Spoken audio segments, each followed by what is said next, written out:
बिस्मिल्लाहिर्रहमानिर्रहीम, अस्सलाम वालेकुम टू एवरीवन। आज इस वीडियो में आप देखने जा रहे हैं एनईडी यूनिवर्सिटी के हवाले से वो तमाम तर मालूमात जो कि आपके एडमिशन के लिए बेइंतहा ज़रूरी हो सकती है। यानी उस इंफॉर्मेशन की बेसिस पे आपके लिए फ़ैसला करना आसान होगा। यानी आपका फर्स्ट ईयर का रिजल्ट आ चुका है माशाल्लाह, और डेफिनेटली यू नो कि आप 70 प्लस में लाया करते हैं, 80 प्लस में लाया करते हैं, 60 प्लस में या फिर 50 प्लस में। तो भाई सवाल है कि कौन से प्रोग्राम्स हमें मिल सकते हैं। हमारा बैकग्राउंड जो है वो प्री मेडिकल का है, तो हमें कौन से प्रोग्राम्स ऑफर हो सकते हैं एनईडी में, क्या हमारा एडमिशन हो भी सकता है या नहीं हो सकता। इसी तरह से बहुत सारे बच्चे हैं कि जिनकी परसेंटेज 60 प्लस नहीं है, 50 प्लस में है मिसाल के तौर पे। तो बहुत सारे ऐसे बच्चे होंगे जिनकी परसेंटेज 50 प्लस में है। उनके लिए सबसे बड़ा सवाली निशान ये है कि सर हमारा एडमिशन पाकिस्तान की कौन सी इंजीनियरिंग यूनिवर्सिटी में एक्सेप्टेबल होगा। यानी कि हम एडमिशन टेस्ट कहाँ दे सकते हैं। जाहिर सी बात है एडमिशन का जो इनफैक्ट एक मामला है वो तो आपके टेस्ट के स्कोर पर बेस करता है, आपकी परसेंटेज पर बेस करता है, ठीक है ना। उसका एक इनफैक्ट एक मेरिट आपका बनता है, एक एग्रीगेट बनता है जो कि हर यूनिवर्सिटी का थोड़ा सा वेरी करता है, ठीक। तो भाई हम अगर 50% हमारे मार्क्स है फर्स्ट ईयर में, या 50% प्लस हैं, 54 हैं, 55, 56 हैं, तो भाई क्या हम एडमिशन एनईडी में लेने के ख्वाहिशमंद हो सकते हैं या हम एडमिशन टेस्ट दे सकते हैं। तो भाई इस सवाल का जवाब भी आपको इंशाल्लाह मिलेगा। और सबसे अहम बात कि भाई अब एनईडी यूनिवर्सिटी टेस्ट कंडक्ट करने जा रही है राउंड 1 राउंड 2। तो उसकी स्पेसिफिक डेट्स क्या हैं, सही ना, उसका पैटर्न क्या होगा, कौन से बच्चों को किस तरह का पेपर पैटर्न हासिल होगा, किस तरह के पेपर पैटर्न में उनको टेस्ट मिलेगा, ये सारी बातें इंशाल्लाह आज मैं आपके साथ डिस्कस करने लगा हूं। सबसे बढ़कर जो एनईडी 2024 का मेरिट रहा है, क्लोजिंग मेरिट रहा है, यानी कि हर एक प्रोग्राम का वो लास्ट एडमिशन जिस परसेंटेज पे लिया गया है उस परसेंटेज के बारे में भी आपसे बात होगी। और इसके अलावा मजीद कुछ और इन्फॉर्मेशन है कि जो जानने के बाद इंशाल्लाह आपके लिए ये आसान होगा कि आप जान सके कि एनईडी में आप एडमिशन हासिल करने के लिए एलिजिबल हैं, आप एनईडी के कौन से प्रोग्राम में अपना काम बेहतरीन बना सकते हैं। और दूसरी तरफ ये कि अगर एनईडी यूनिवर्सिटी के अलावा किसी यूनिवर्सिटी में आप 50% पर एडमिशन के ख्वाहिशमंद हैं, 50% आपका फर्स्ट ईयर का रिजल्ट है, 50% प्लस में आपका रिजल्ट है, और आप ख्वाहिशमंद है कि आपको एडमिशन टेस्ट देने का मौका मिल जाए, तो कौन सी यूनिवर्सिटीज हैं, इंशाल्लाह वो सारी बातें आज आपकी इस वीडियो में जरूर डिस्कस होंगी। तो सबसे पहले हम आपसे बात का आगाज करते हैं, और बात का आगाज करते हैं टेस्ट पैटर्न से। यानी कि एनईडी यूनिवर्सिटी जो टेस्ट कंडक्ट करती है उसके 2 राउंड्स होते हैं, राउंड 1 राउंड 2। अब ये 2 राउंड जो लिए जाते हैं उसका फायदा क्या होता है, इस पर भी बात कर लेते हैं। भाई देखें, एनईडी यूनिवर्सिटी जब 2 राउंड्स लेती है तो राउंड 1 आपका थ्योरी एग्जाम से थोड़ा करीब होता है।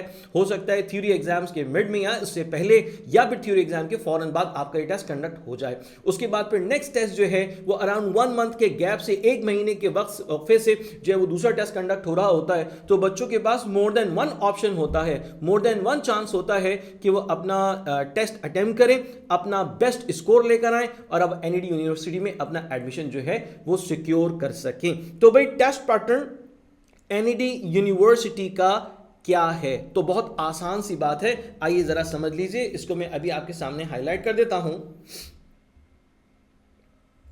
एनईडी यूनिवर्सिटी में जब आप एडमिशन टेस्ट के लिए अप्लाई करते हैं तो ऑब्वियस बात है कि आपकी एक स्पेसिफिक परसेंटेज होनी चाहिए, ठीक है। आप ऑनलाइन अप्लाई करते हैं, उसका एक चालान बनता है, आप वो चालान पे करते हैं, तो फिर आपको फिर जो स्पेसिफिक डेट पे आपके लिए एडमिट कार्ड इशू हो जाता है उसी पोर्टल पर जिससे आप साइन इन होते हैं। टेस्ट पैटर्न क्या है सर? टेस्ट पैटर्न बहुत ही ज़्यादा सिंपल है, बहुत ही ज़्यादा आसान है जनाब। 25% ईच सब्जेक्ट, आपके पास 100 MCQs का पेपर है, ठीक है जी। 100 MCQs आपके पेपर में आते हैं। 100 MCQs को करने के लिए 2 घंटे का कुल वक्त आपके पास मौजूद है, ठीक है जी। 2 आवर्स में आपको ये पेपर अपना मुकम्मल करना है, ओके। और हर एक सब्जेक्ट के जब 25 MCQs हैं, 25% MCQs हैं, तो भाई वो सब्जेक्ट्स कौन कौन से हैं तो ये भी जरा समझ लीजिए। आपका सब्जेक्ट है इंग्लिश। अच्छा भाई यहां पर एक कंफ्यूजन, अब सही ठीक है सर, इंग्लिश सब में है, सही भी मानते हैं, मैथ्स है, ठीक है, केमिस्ट्री है, ठीक है, फिजिक्स है, ठीक है सर, मगर जो बच्चा प्री मेडिकल बैकग्राउंड का है वो क्या करेगा? तो भाई प्री मेडिकल बैकग्राउंड का अगर कोई बच्चा है तो डेफिनेट सी बात है कि उसके पास मैथ्स का पोर्शन नहीं होगा बल्कि उसके पास बायोलॉजी होगी। इट्स वेरी सिंपल, ठीक है। तो अगर इसी तरह से कोई बच्चा ऐसा है जो कि कंप्यूटर साइंस का है तो उसके पास क्या होगा? डेफिनेटली उसके पास कंप्यूटर होगा, उसके पास इंग्लिश होगी, उसके पास मैथ्स होगी, उसके पास केमिस्ट्री की जगह कंप्यूटर आ जाएगा। तो सर क्या ये पैटर्न हमारे अपने स्टडी प्रोग्राम के मुताबिक होता है, यानी कि यूनिवर्सिटी में जिस डिपार्टमेंट में हम एडमिशन लेना चाहते हैं उसके मुताबिक होता है? तो इसका जवाब है हरगिज नहीं। बहुत सिंपल सा जवाब दे रहा हूं, आपने फर्स्ट ईयर में सेकेंड ईयर में जिस प्रोग्राम को फॉलो किया है आपका टेस्ट उसी के एन मुताबिक होता है।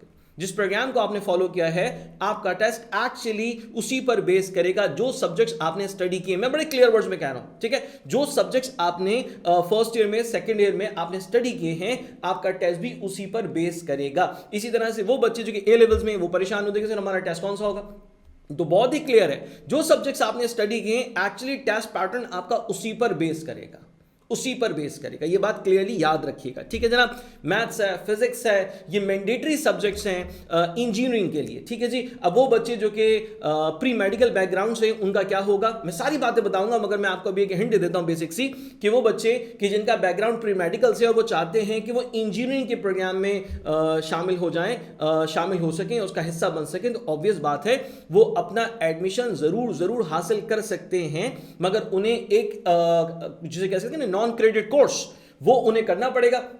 उसमें उन्हें मैथ्स को स्टडी करना पड़ेगा, उसके बाद उसका एक स्पेसिफिक टेस्ट होगा, उसको पास करना होगा। वो पास कर लेंगे तो डेफिनेटली वो उस प्रोग्राम का एक बाकायदा हिस्सा उन्हें बना दिया जाएगा। और अगर उस टेस्ट को पास नहीं करते तो मुमकिन है कि उस इंजीनियरिंग प्रोग्राम में उनका दाखिला जो है वो मनसूख कर दिया जाए, खत्म कर दिया जाए, यानी वो फिर आगे मजीद नहीं जा सकते। उसकी इंपॉर्टेंस इतनी हो सकती है। मोस्ट प्रोबेबली यूनिवर्सिटी आपको दोबारा चांस दे उस कोर्स को अटेंड करने की, बट एनी हाउ वो कोर्स आपके लिए बहुत ज्यादा जरूरी भी होगा और फायदेमंद भी साबित होगा। चलिए जी, अब इसमें हम क्या बात करने लगे हैं, टेस्ट पैटर्न पर आपसे बड़ी क्लियर बात हो गई है। इंशाल्लाह अभी मैं आपके साथ वो चार्ट भी डिस्कस कर लेता हूं कि जिस चार्ट को खुद जो है ना वो वेबसाइट पर हमें अपलोड किया हुआ नजर आता है एनईडी की, हम उस पर भी बात कर लेंगे इंशाल्लाह, ठीक है जी। टेस्ट डेट्स,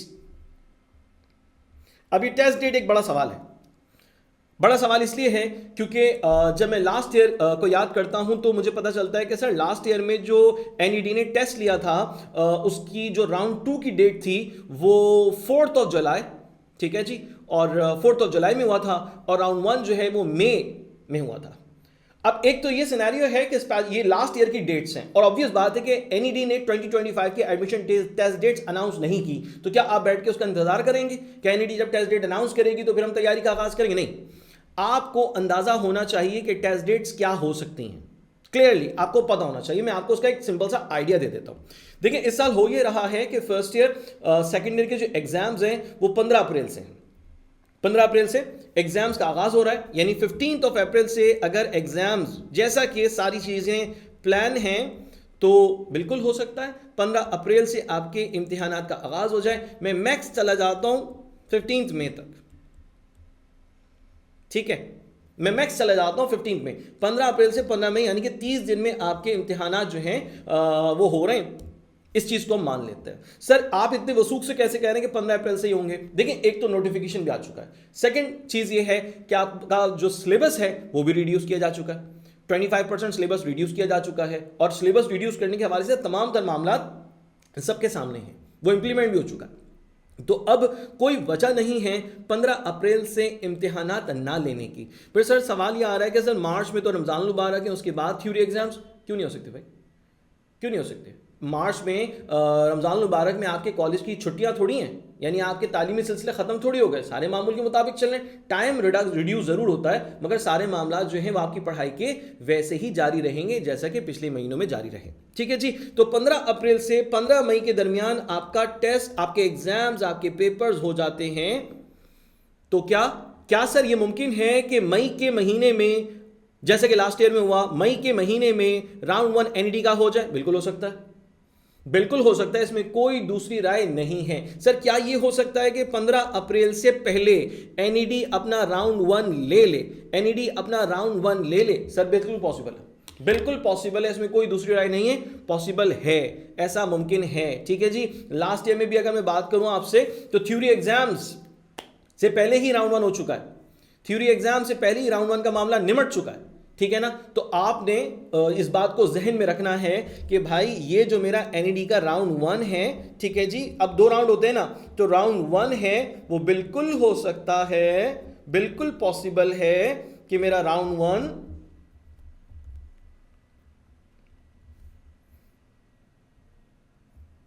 फर्स्ट टू 15 अप्रैल के दरमियान में हो जाए, इट्स ऑल पॉसिबल। और भी मैं आपको थोड़ा सा ना इशारा दे देता हूं, बाकी अल्लाह बेहतर जानता है कि जनाब क्या हो सकता है। कि भाई मैं तो एक इशारा आपको दे रहा हूं, और वो ये कि सर ये जो टेस्ट है ना, ये 15 मार्च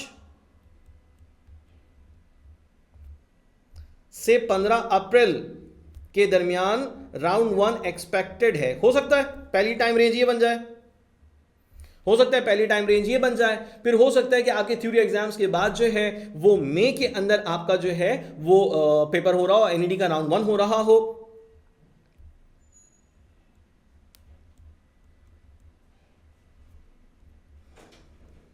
फिफ्टीन मई से 15 जून, ठीक है, हो सकता है, इट्स ऑल पॉसिबल। आपका जो है वो टेस्ट जो है राउंड 1 जो है वो इस डेट पे हो रहा हो या इस डेट पे हो रहा हो, इट्स ऑल पॉसिबल। ठीक हो गया। अच्छा सर राउंड 2 के बारे में भी अगर हम बताएं, भाई देखिए राउंड 2 में आप सिंपली एक महीना कंसीडर कर लीजिए, राउंड 1 के बाद सिर्फ और सिर्फ एक महीने को आप कंसीडर कर लीजिए, तो आपके लिए एक आइडियल टाइम होगा।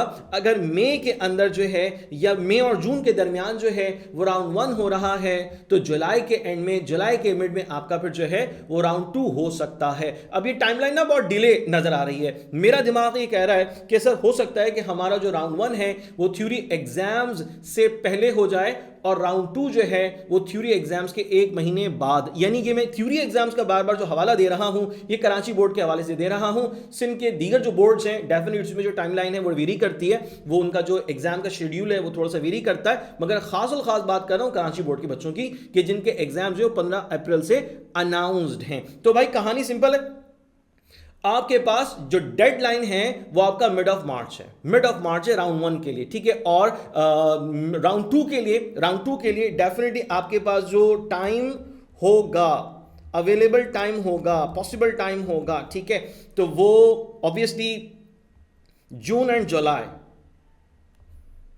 ठीक है। ये टाइमलाइन मैं आपके लिए सजेस्ट करता हूं। अब आपने क्या करना है, इन डेट्स को, इन मंथ्स को आइडेंटिफाई करने के बाद आपने अपने वर्क प्लान को देखना है कि आखिर आपकी तैयारी कितनी है। मैंने अभी एक बात की कि भाई आपका टेस्ट पैटर्न क्या होगा, और ऑब्वियसली इट्स वेरी क्लियर कि जो सब्जेक्ट्स आपने लिए हैं अपने first year secondary study plan में, प्रोग्राम में, आपका टेस्ट भी उसी से लिया जाएगा। अभी मैं कॉमर्स के बच्चों के लिए भी बात करूंगा, प्री मेडिकल के स्टूडेंट्स के लिए भी बात करूंगा, प्री इंजीनियरिंग के लिए बच्चों के लिए बात करूंगा, इसी तरह से जो कंप्यूटर साइंस के स्टूडेंट्स हैं उनके लिए भी बात करूंगा, ठीक है, सबके लिए बात मैं करूंगा पेपर पैटर्न के हवाले से। सर आइए जरा कुछ बात कर लेते हैं वेटेज पे।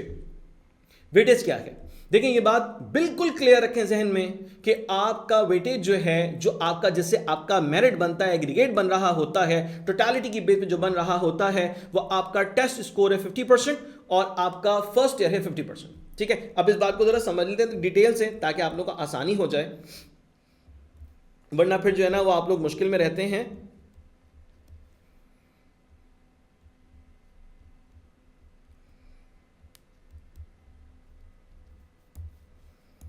ठीक है जी। अब वेटेज क्या है, अब देखिए यहां पर आपके पास है 50% आपका टेस्ट स्कोर,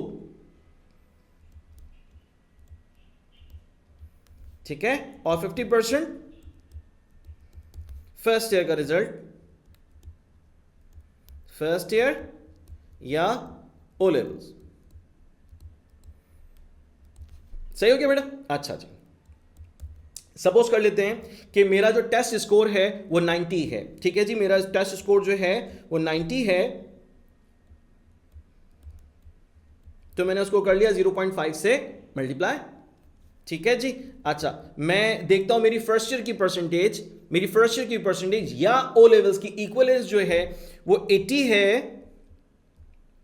ठीक है, वो 80 है, तो मैं करता हूं इसको 0.5 से मल्टीप्लाई, तो मेरे पास जवाब आ जाता है, ठीक है जी। यहां आता है 45 और यहां आ जाता है 40, तो मेरा जो टोटल एग्रीगेट बनेगा वो बनेगा 85, ठीक है। ये जो टोटल एग्रीगेट बनेगा वो बनेगा 85। तो भाई वेटेज कुछ इस तरह का है, जहन ये बना लीजिए कि मेरिट की जो कंडीशन बनेगी वो कुछ इस तरह से बनेगी, इस कैलकुलेशन पर आपकी बेस कर रही होगी, ठीक है। ये बात आपके जहन में बिल्कुल क्लियर होनी चाहिए, सही है जी।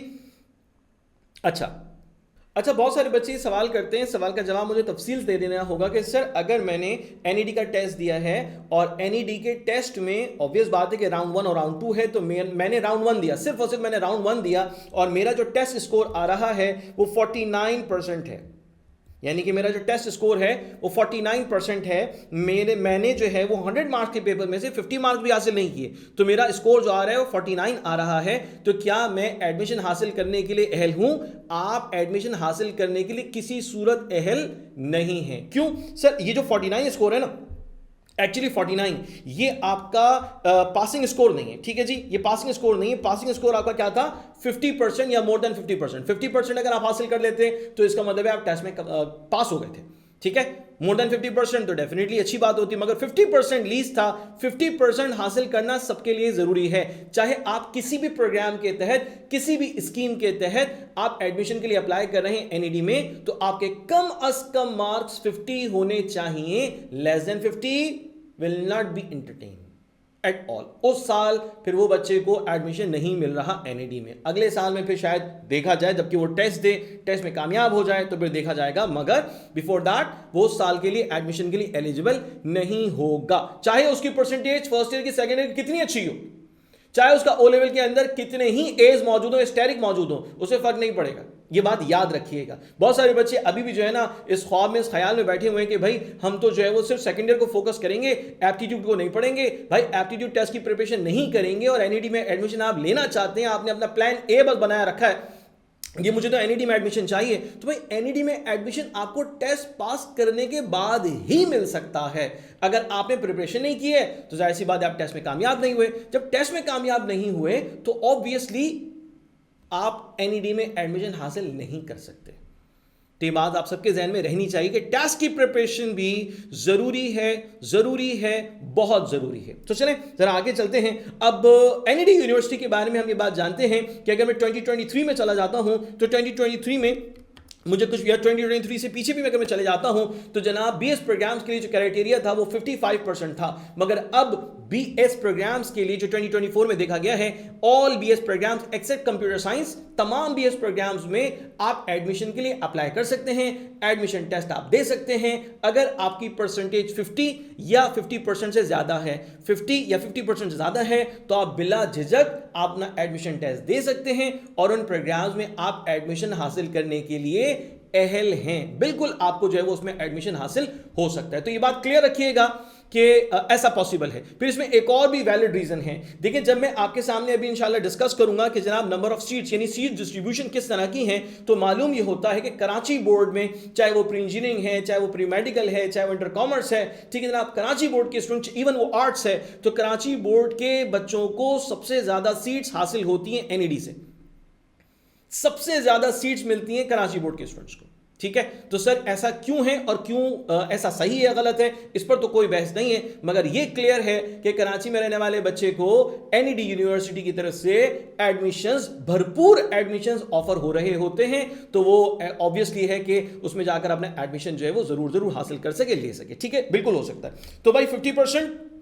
सवाल आ रहे सर प्रोग्राम 50% पे भी मिलते हैं, बिल्कुल। फर्स्ट ईयर में कहा कि 50% है, तो बिल्कुल आपके लिए बहुत सारे, और बीएस प्रोग्राम्स, तमाम तरह BS programmes except computer science आपके लिए बिल्कुल हैं, आप उसके लिए एडमिशन टेस्ट दे सकते हैं। सर पाकिस्तान भर में कुछ और भी यूनिवर्सिटीज हैं ऐसी जो कि 50% पर एडमिशन लेती हूं, बिल्कुल है, इस पर भी बात करेंगे इंशाल्लाह, ठीक है भाई। प्रोग्राम 60%, भाई देखो 60% वो परसेंटेज है आपकी फर्स्ट ईयर की कि जिस पर आपके पास तमाम तर प्रोग्राम्स की जो है ना वो खाता खुल जाता है, यानी आपके पास एनईडी यूनिवर्सिटी में जितने प्रोग्राम्स हैं आप सबके लिए एडमिशन टेस्ट दे सकते हैं, आप एलिजिबल है उसमें एडमिशन लेने के लिए। जनाब उसके बाद फिर इंशाल्लाह क्लोजिंग मेरिट पर भी बात होगी कि लास्ट ईयर का क्लोजिंग मेरिट क्यों और कैसे जरूरी है, लास्ट ईयर का डिफरेंट प्रोग्राम्स का क्लोजिंग मेरिट क्या रहा है और किस तरह की तब्दीली जो है वो 23 से 24 में आ गई, 23 में नहीं था 24 में वो तब्दीली आ गई, और कौन सी ऐसी तब्दीली है जो कि 2025 में एक्सपेक्टेड है, मैं इंशाल्लाह उस पर भी आपसे अभी बात करने लगा हूं, ठीक है जी। चलें कुछ डिटेल में इजाफा करते हैं।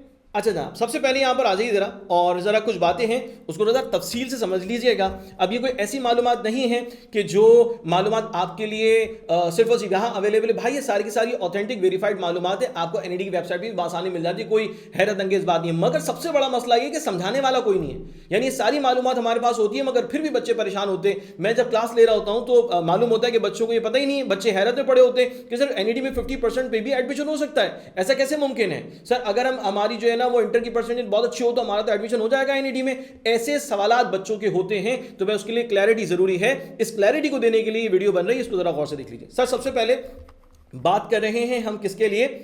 यस, सबसे पहले बात हो रही है यहां पर आपके candidates having appeared in HSC with the following subjects, जिनके सब्जेक्ट्स ये रहे हैं। अब सब्जेक्ट की क्लैरिटी होनी चाहिए, ठीक है। अच्छा, प्री इंजीनियरिंग के अंदर मैथमेटिक्स, फिजिक्स, केमिस्ट्री, ऑब्वियस बात है प्री इंजीनियरिंग के बच्चे के मेजर सब्जेक्ट साइंस के ये होते हैं, ठीक है। अच्छा, प्री मेडिकल के लिए फिजिक्स है, केमिस्ट्री है, और फिर उसके बाद जो है वो बायोलॉजी आ जाती है, मैथ्स की जगह बायोलॉजी आ जाती है, तो ये क्लियर हो गया, ठीक है जी ना। अच्छा, प्री इंजीनियरिंग के बच्चे जिनकी परसेंटेज फर्स्ट ईयर में 60%, प्री इंजीनियरिंग के वो स्टूडेंट्स की जिनकी परसेंटेज जो है वो 60% है या उससे अबव है, वो क्या तमाम तर अंडर ग्रेजुएट प्रोग्राम्स में वो एलिजिबल है, तमाम अंडर ग्रेजुएट प्रोग्राम्स के लिए वो एलिजिबल है, उसमें एडमिशन हासिल कर सकते हैं। प्री इंजीनियरिंग की बात कर रहा हूं पहले, ओके। अच्छा सर, उसके बाद बीएस प्रोग्राम्स में बिल्कुल एडमिशन हो सकता। कौन? 50%, जिनकी परसेंटेज फर्स्ट ईयर में 50% है या ओ लेवल्स में 50% है, तो जनाब उनके लिए तो 50% पे भी उनको प्रोग्राम में एडमिशन मिल रहा है। कौन से? बीएस प्रोग्राम में, सिवाय कंप्यूटर साइंस के। ये बात हो रही है प्री इंजीनियरिंग जिनका बैकग्राउंड है उनकी।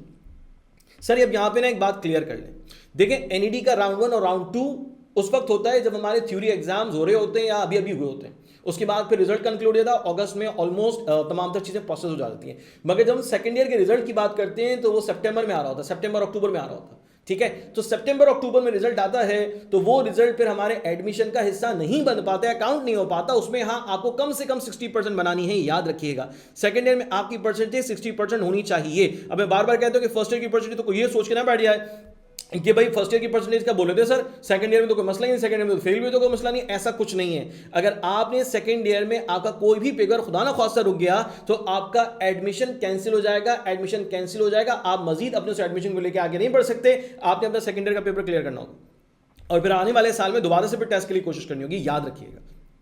सेकेंड ईयर में मिनिमम 60% आपकी होनी चाहिए, ये जहन बना लीजिए, ठीक है। फर्स्ट ईयर में आपकी 60% से अबव है, दैट्स प्रीटी गुड। तो भाई आपको एडमिशन मिल जाएगा तमाम अंडर ग्रेजुएट प्रोग्राम्स में प्री इंजीनियरिंग बैकग्राउंड रखने वाले स्टूडेंट्स को। अब आ जाता प्री मेडिकल वालों के बारे में बात कर लें।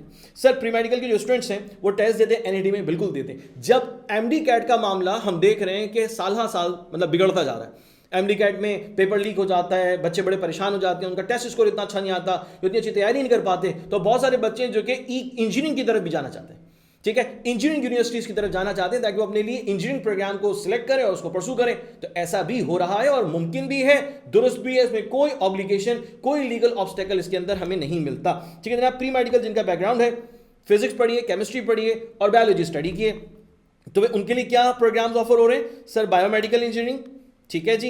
अच्छा, BS in computer science, okay, BS architecture है, ठीक है। उसके बाद बीएस आर्किटेक्चर प्रोग्राम है and all BS programmes except computational finance. Computational finance के अलावा बाकी तमाम तर प्रोग्राम्स यहां पर आपको बिल्कुल मिल सकते हैं। सर्टेन इंजीनियरिंग प्रोग्राम में भी allowed subject to approval from PEC. PE की जानिब से अप्रूवल मिल जाने के बाद इंजीनियरिंग प्रोग्राम्स में भी आपको बिल्कुल दाखिला हासिल हो सकता है जिनका बैकग्राउंड प्री मेडिकल का है और उनकी परसेंटेज 60 या 60 से अबव है फर्स्ट ईयर में, ठीक है जी। अच्छा, ऑल बीएस प्रोग्राम्स 50% अगर है तो आप तमाम तर बीएस प्रोग्राम्स में बिल्कुल एडमिशन ले सकते हैं।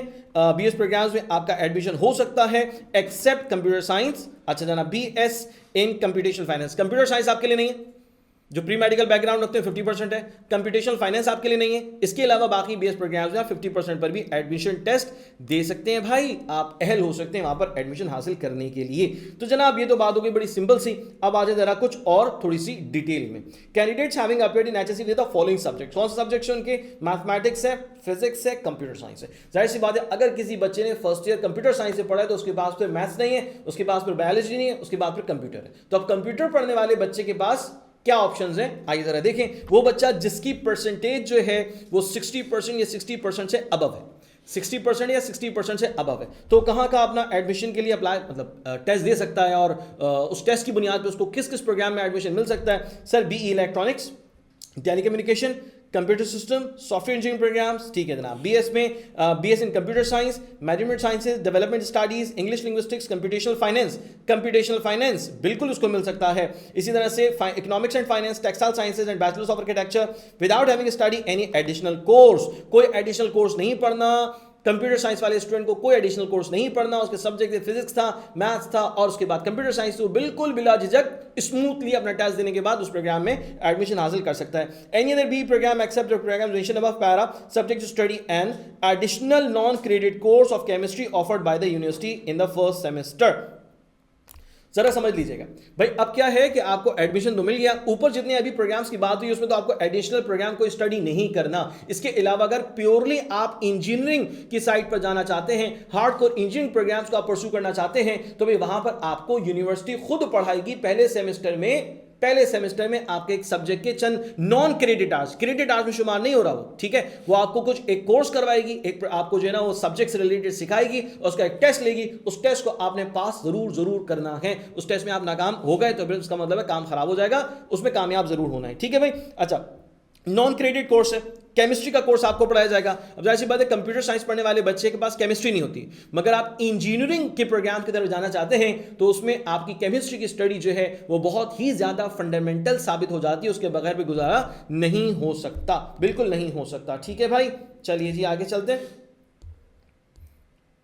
अच्छा, अब ये तो हो गई बात 60% वाले की।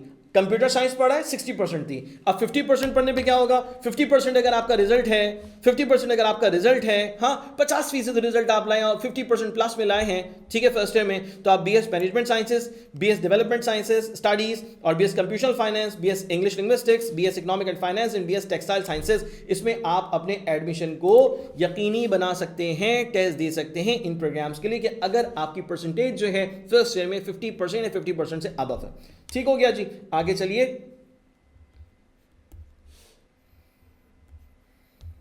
आगे जाते हैं। अब बात हो रही है किसकी? अच्छा जी,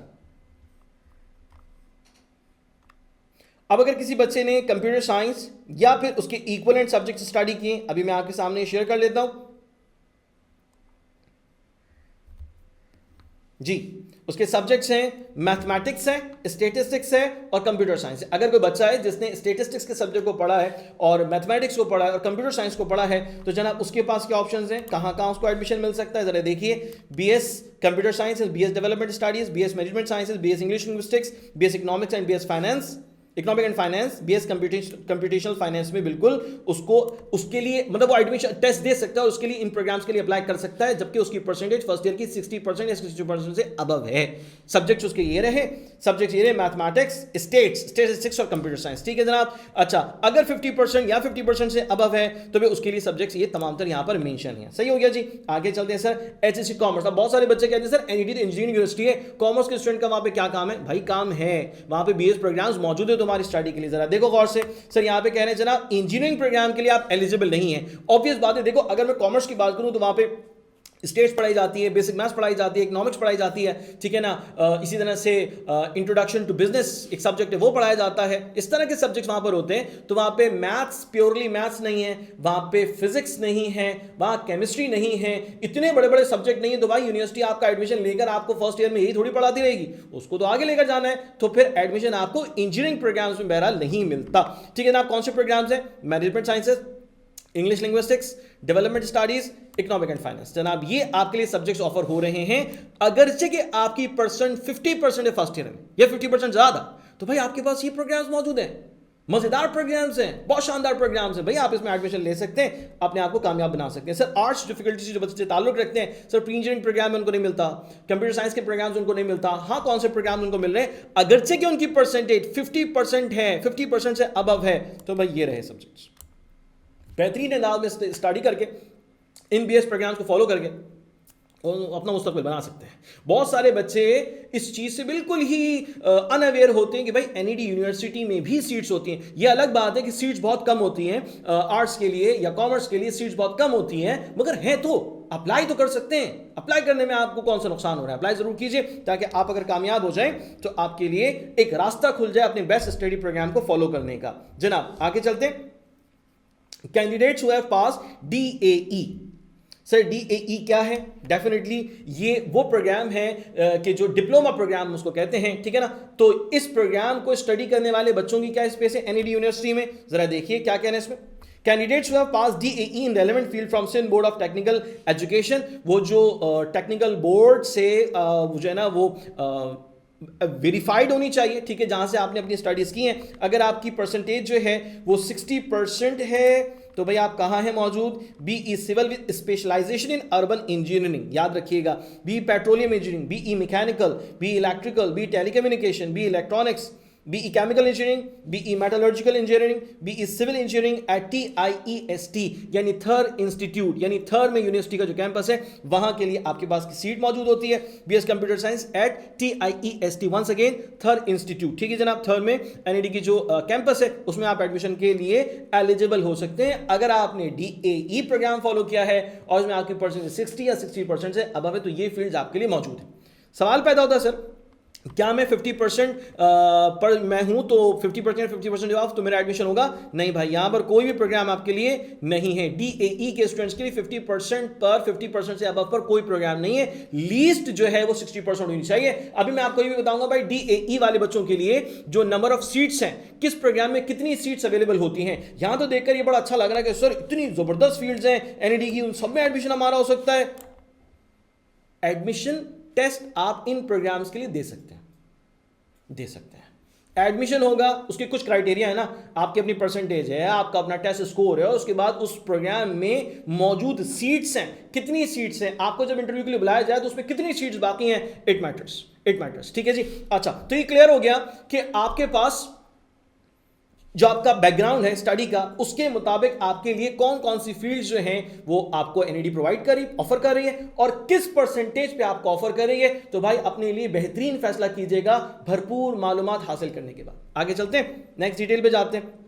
सर यहाँ पे कुछ यूनिवर्सिटीज़ के नेम मुझे नज़र आ रहे हैं, सही नज़र, मैं हाईलाइट कर दूं। यहाँ पर NED नज़र आ रहा है, फास्ट नज़र आ रहा है, दाऊद है, मेहरान है, एयर यूनिवर्सिटी है, बहरिया। अब सर इनका क्या करें? गौर से सुनो, 50% अगर आपकी परसेंटेज फर्स्ट ईयर में है, फर्स्ट ईयर में आपने मेहनत की थी मगर आपकी परसेंटेज 50% या 50% से अबव है, तो आप एडमिशन टेस्ट दे सकते हैं NED में, जिसके मुख्तलिफ प्रोग्राम्स के बारे में मैंने बात की, ठीक है ना। BS प्रोग्राम्स के लिए आप एडमिशन टेस्ट दे सकते हैं। सर फास्ट में BS कंप्यूटिंग प्रोग्राम के लिए आप एडमिशन टेस्ट बिल्कुल दे सकते हैं। सर दाऊद में BS प्रोग्राम्स के लिए आप बिल्कुल टेस्ट दे सकते हैं। सर मेहरान यूनिवर्सिटी में आप बिल्कुल टेस्ट दे सकते हैं BS प्रोग्राम्स के लिए। एयर यूनिवर्सिटी में BSCS, BSIT, BSCYS, ठीक है ना, BSDS, BS सॉफ्टवेयर इंजीनियरिंग और BSAI। AI का मतलब BS आर्टिफिशियल इंटेलिजेंस है, ठीक है जी। उसके बाद BSDS डेटा साइंसेज है, ठीक है जनाब। उसके बाद BSCYS साइबर सिक्योरिटी है, ठीक है जनाब। BSIT यानी कि आपके पास मैं बता रहा हूं कि जो बड़ी जबरदस्त फील्ड्स हैं स्टडी करने के लिए, तो भाई आप एयर यूनिवर्सिटी में बिल्कुल अप्लाई कीजिए। 50% भी अगर है, 50% से अबव है, तो आप टेस्ट के लिए जरूर अप्लाई कीजिए, टेस्ट दीजिए, एडमिशन हो जाता है, बहुत अच्छी बात है, ठीक है जी। बैरियर यूनिवर्सिटी आपको इवन आप 50% या 50% अबव पर मौजूद हैं फर्स्ट ईयर के रिजल्ट में। BSCS, BSIT, BSAI, BSRIS international relation से ये रिलेटेड BS का प्रोग्राम है। तो ये 4 प्रोग्राम्स आपको ऑफर हो रहे हैं, जरा गौर करो। NED, FAST, Dawood, Mehran, air university, Bahria university तुम्हें इवन 50% फर्स्ट ईयर के रिजल्ट पे भी तुम्हें कहती है कि एडमिशन टेस्ट जरूर दे दो, एडमिशन टेस्ट दे दो।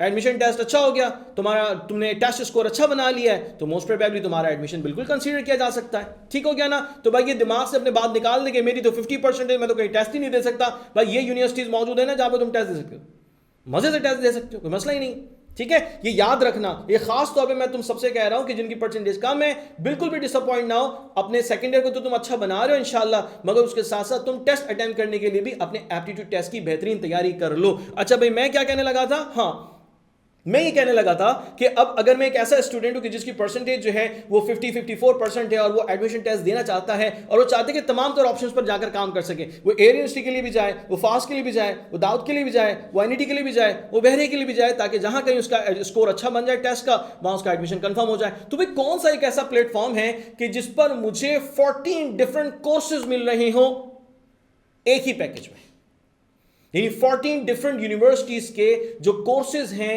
प्रिपरेशन प्लान हैं, वो मुझे इकट्ठा मिल रहे हो, एक ही जगह मिल रहे हो। तो भाई वो एक ही एप्लीकेशन है, छाजो एप्लीकेशन, जहां पर तुम्हारे पास तैयारी करने के लिए 14 different courses, 14 different recorded lectures, ठीक है ना, डिफरेंट यूनिवर्सिटीज के सेपरेट रिकॉर्डेड लेक्चर्स जो हैं वो तुम्हारी प्रिपरेशन के लिए मौजूद हैं। 14, जस्ट इमेजिन। तो तुम्हारी ये यूनिवर्सिटीज तो बड़े मजे से निकल आएंगी इसमें, हाँ, फास्ट है, दाऊद है, मेहरान है, एयर यूनिवर्सिटी है, बहरिया, ये तो निकल आएंगी, मसला ही नहीं है। तो भाई जरूर आप छाजा एप्लीकेशन को देखिए, उससे अपना फायदा उठाइए। बहुत सारे कंटेंट फ्री होता है उसके ऊपर, बहुत सारा कंटेंट पेड होता है, ठीक है। तो आप जाएं। और फिर मैं सबसे मजे की बात पता है वहां पर क्या है? वहां पे ये कि जनाब आप जब उस एप्लीकेशन को यूज करते हैं तो उसमें तमाम तरह क्वेश्चंस, पास्ट पेपर्स वगैरह सारी चीजें मौजूद हैं वीडियो सोल्यूशन के साथ। आपको जरूरत ही नहीं है अपना वक्त बर्बाद करने की यूट्यूब पे जाके कि जनाब आप यूट्यूब पे जाएं, अलग से ढूंढें, सर्च करें, ठीक है जनाब। या फिर जो है ना वो यूट्यूब पे जाकर आप अपना सर खपा रहे हो, सर दर्द कर रहे हो कि ये वो 2+2 4 कह रहे हैं, ये 2+2 5 कह रहे हैं, सही कौन सा है? तो सही तो वही बताएगा ना कि जो एक अरसे से आप सबको एप्टीट्यूड के हवाले से पढ़ा रहा है। तो भाई माशाल्लाह से छाजा एप्लीकेशन पे जिन्होंने कंटेंट बनाया है बड़े सीनियर टीचर्स हैं, एक्सपर्ट है अपने सब्जेक्ट के अंदर, और वो आपके साथ कनेक्टेड होते हैं डिफरेंट व्हाट्सएप ग्रुप में, ठीक है जी। तो ये चीजें जो है ना वो आपके लिए बहुत ज्यादा फंडामेंटल साबित होती हैं। तो भाई आप जरूर अपने लिए बेहतरी करें।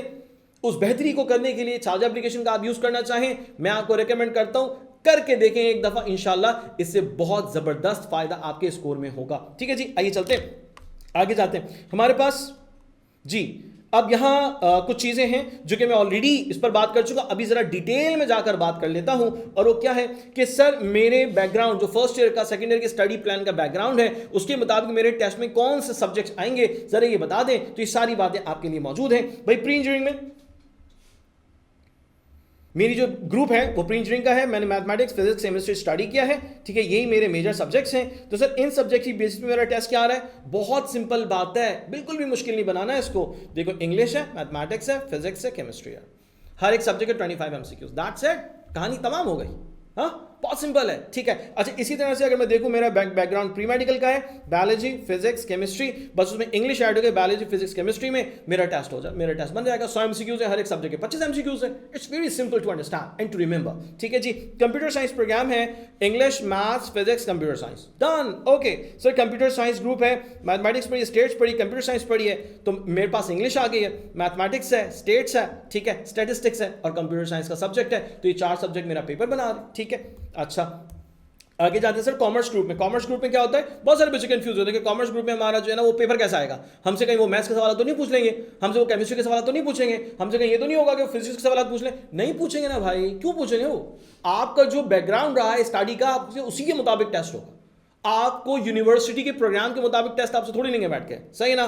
तो commerce group English, accounting, economics, business, mathematics, done हो गई बात, ठीक है। आर्ट्स ग्रुप में क्या हो रहा है? इंग्लिश है, यानी अराउंड 50 MCQs जो है ना वो आपके इंग्लिश के बन रहे हैं, इंग्लिश 1 और इंग्लिश 2 के नाम से मौजूद है।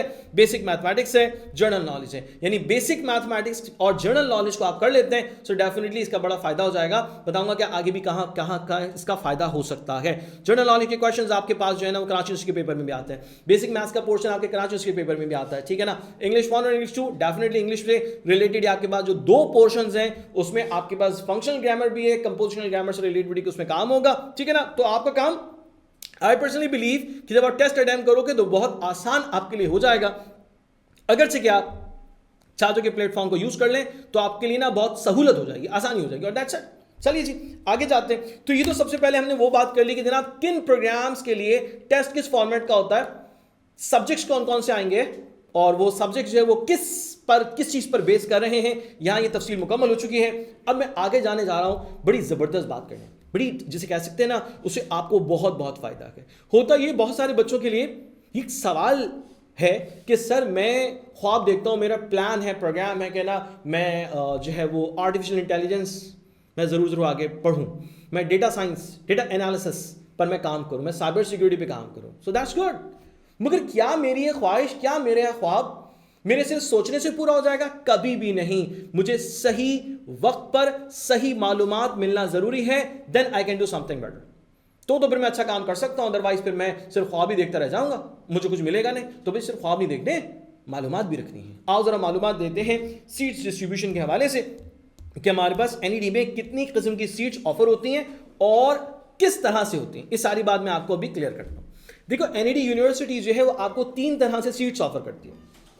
एक तो आपकी ओपन मेरिट है, ठीक है, जैसे कि यहां पर हम कह रहे हैं कि रेगुलर स्कीम, यहां पे लिखा है वर्ड रेगुलर स्कीम का, ठीक है,